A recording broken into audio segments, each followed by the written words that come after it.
Today I'm going to make a syrup, or I don't know if a tincture would be the right word for it, but it's like a medicinal syrup that you can take daily to prevent illness, or if you catch a cold or a flu, you can take it at the first sign and it will help make the symptoms last less. And I'm going to tell you the ingredients and kind of explain the health benefits of each of the ingredients as we go along. Now, the first ingredient that it calls for is dried elderberries. Now, I looked in several health food stores and I could not find dried elderberries, so I went on my Vitacost website and they did have dried elderberries, but they were kind of expensive. So what I found was elderberry concentrate, and this was cheaper than buying the dried elderberries, and it will also make this process easier and less messy. And so I'm going to be using this entire bottle. It's 8 ounces of elderberry concentrate. Now, if you have dried elderberries, you will need 2 cups of dried elderberries. They are an antioxidant. They lower cholesterol. They improve your vision. They boost your immune system. They improve heart health. Elderberry juice, as just a little trivia, was used to treat a flu epidemic in Panama in 1995. It's very high in vitamin C, vitamin A, and vitamin B. So that would explain why it is used as a tincture for helping the immune system and helping you get better. Now, the next ingredient that you will need to use is cinnamon sticks. Now, there is a lot of really good health benefits to cinnamon. Cinnamon lowers blood sugar, so it's really very beneficial for diabetics. It reduces heart disease, the risk of heart disease.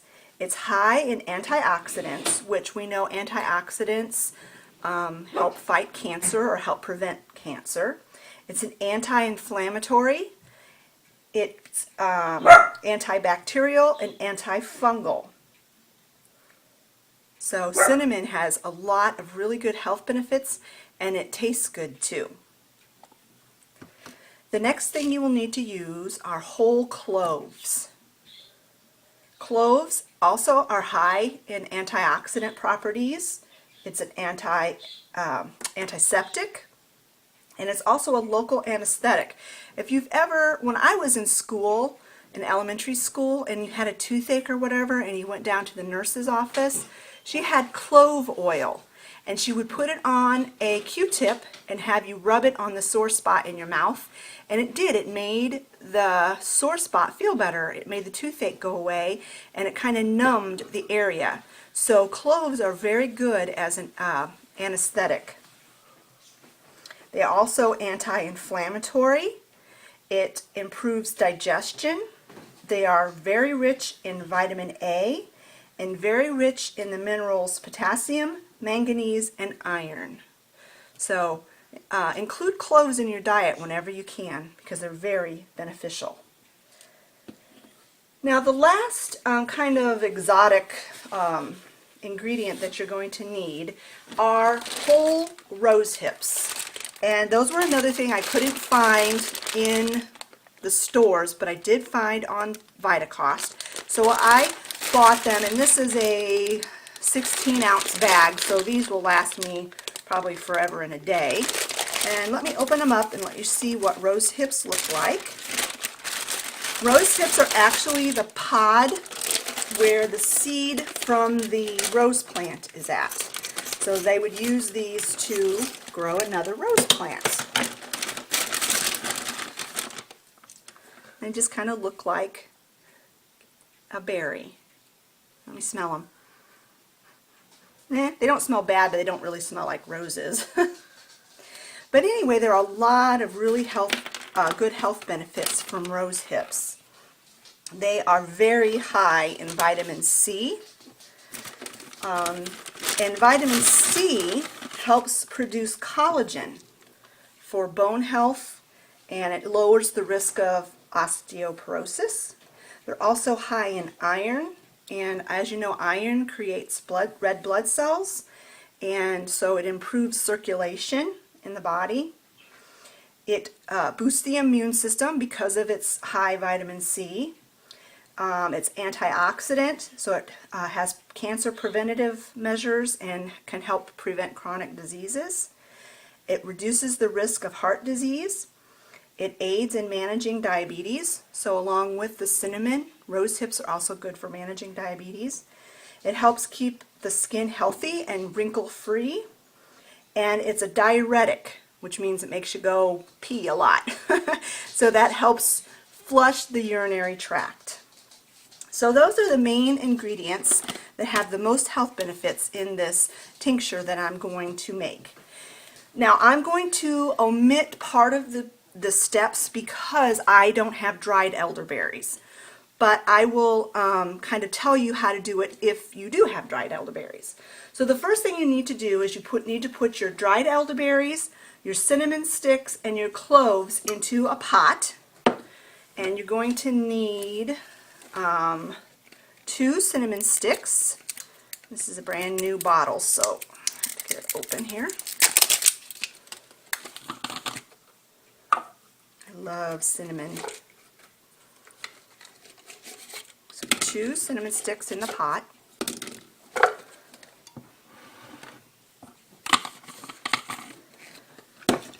5 cloves. I looked all over the place for whole cloves, and I found them, but boy were they expensive. So I bought them off of Vitacost because they were a lot cheaper. It says 5 cloves, so you don't have to count them out perfectly, just a few in there. Oh, I love the smell of cloves. Okay, so, and then, like I said, I'm not going to be using the dried elderberries, so I'm not going to put that in there. Then you need to cover it with a quart of water, which a quart is 4 cups.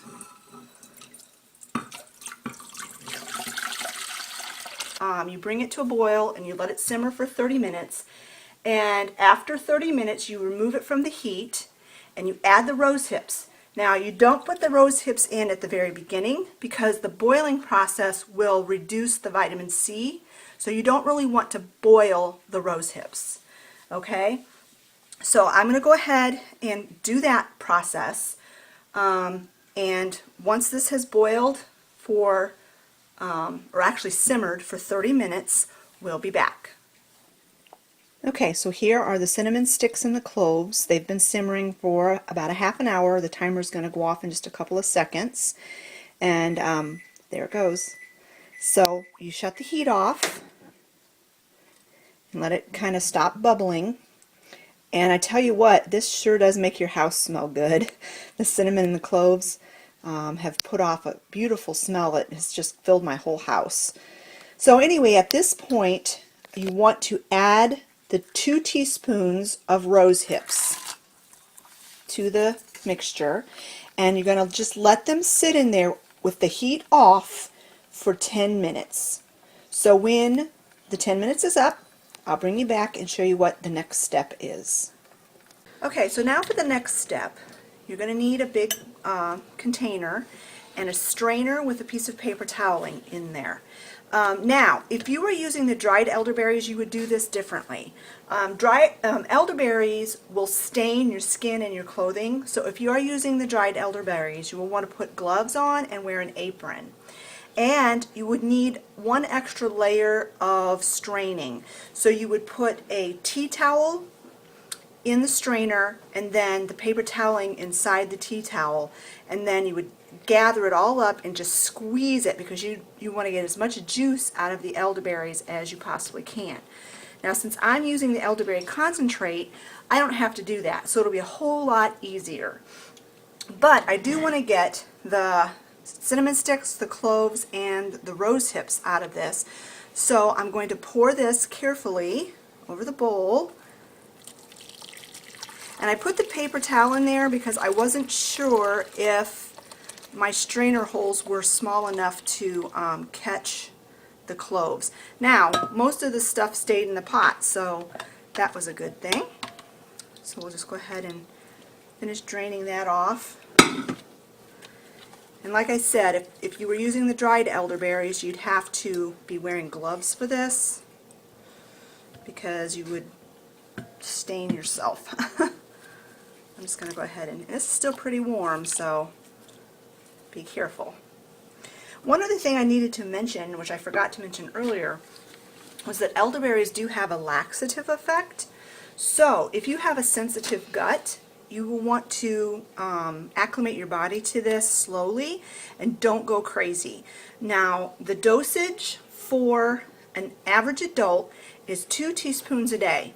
What I'll do with my family is I'll start us off at 1 teaspoon a day for a couple of weeks, and then I will increase it to 2 teaspoons as long as no one has any issues in the bathroom, which I don't think they will, because the elderberry will be diluted quite a bit in all of the other ingredients. But I just wanted to put that out there because I don't want anybody having bathroom issues. I mean, you're not going to get really sick or anything, but like I said, it does have a laxative effect. If you are sick, or if you've been around someone who is sick, as a preventative or to lessen the duration of your cold or flu, you need to start taking 2 teaspoons as an adult, 2 teaspoonfuls 4 times daily at the first sign of sickness.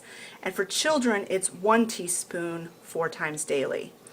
So if you know you've been around somebody who's got the flu or a cold or whatever, start taking the elderberry more often, and it will hopefully prevent you from getting sick, or it will make your illness less intense. So now the next thing you need to do, at this point I'm going to be adding the elderberry juice. Of course I need to open the foil. And like I said, this stuff is very staining, so just be cautious when you're working with it. I mean, it's not the end of the world if you have red hands, but you definitely don't want to wear a favorite outfit. And because I hate to waste anything, I'm going to add just a tiny bit of tap water to this and rinse the bottle out. I only added a couple teaspoons more of liquid, so it's not a big deal. Okay, so that's done.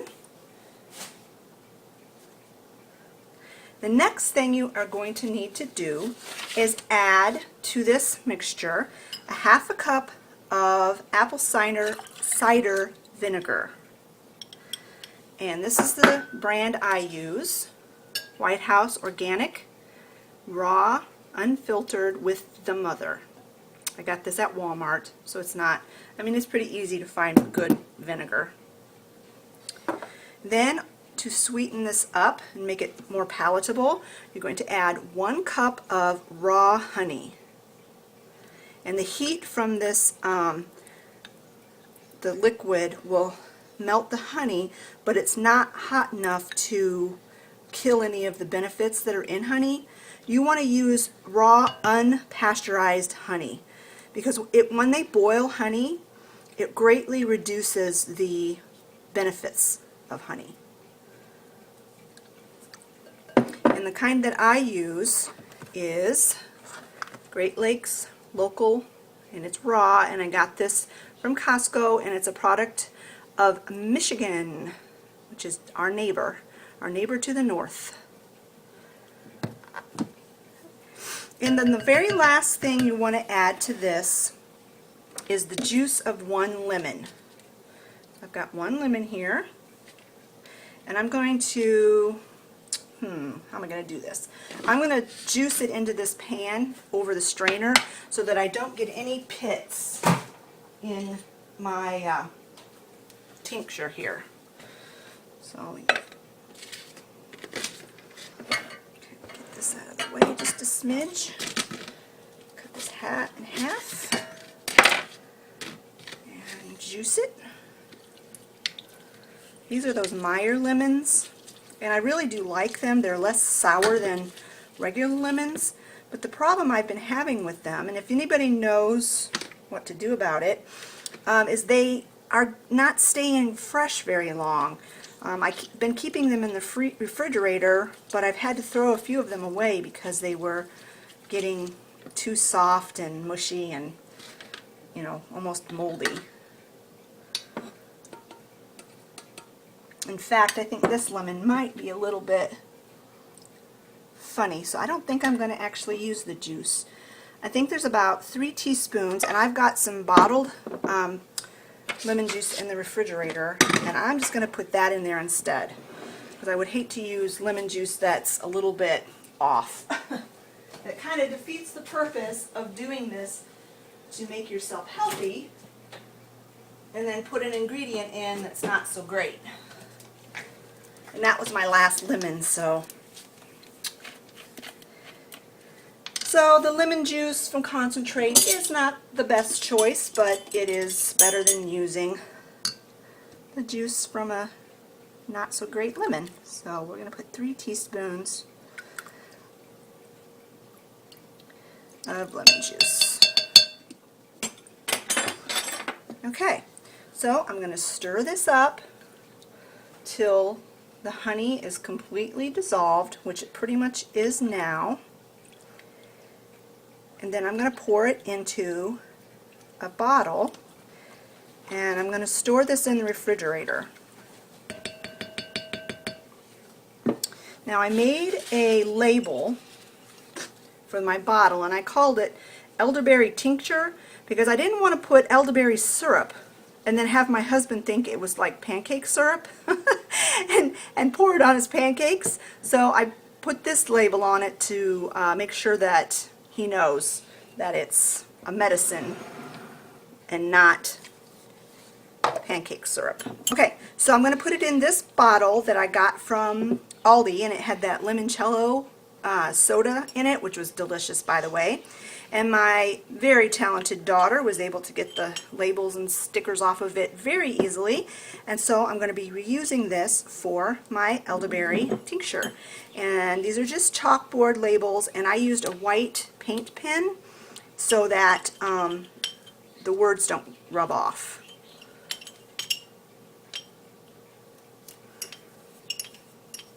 So we got that on there.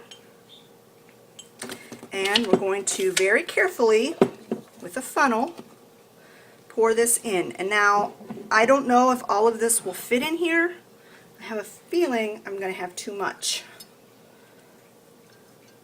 And if that's the case, I've got another one of these bottles downstairs, and we can just use that as well.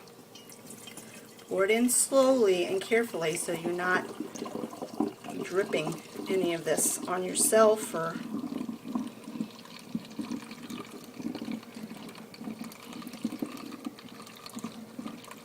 definitely smell the vinegar. Okay, definitely going to need the other bottle. But we'll let that foam down. Set this aside. And Olivia, you want to taste it? Don't give me such a look. Taste. Let's have an honest reaction. So bad.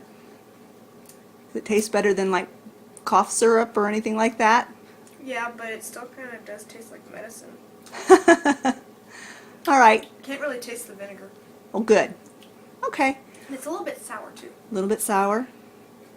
All right. Well, you guys like sour, so that won't be so big. Such a big deal. All right. So we're going to go ahead and get the other bottle washed up. And we'll put the rest of this in that bottle. And like I said, we're going to store it in the refrigerator and we'll use it every day. So I tasted the elderberry syrup off camera, and it has a good taste to it, but it does kind of have like a burning sensation in the back of your throat, which kind of reminds me a little bit of a cough syrupy type sensation. I'm not really sure what causes that burning sensation, whether it's the cloves, it could be the cloves, or the vinegar, but you don't really taste vinegar. It doesn't have a vinegar taste. Anyway, I hope you found this video helpful and informative, and I hope you give it a try. Until next time, we will talk to you later. Bye, friends.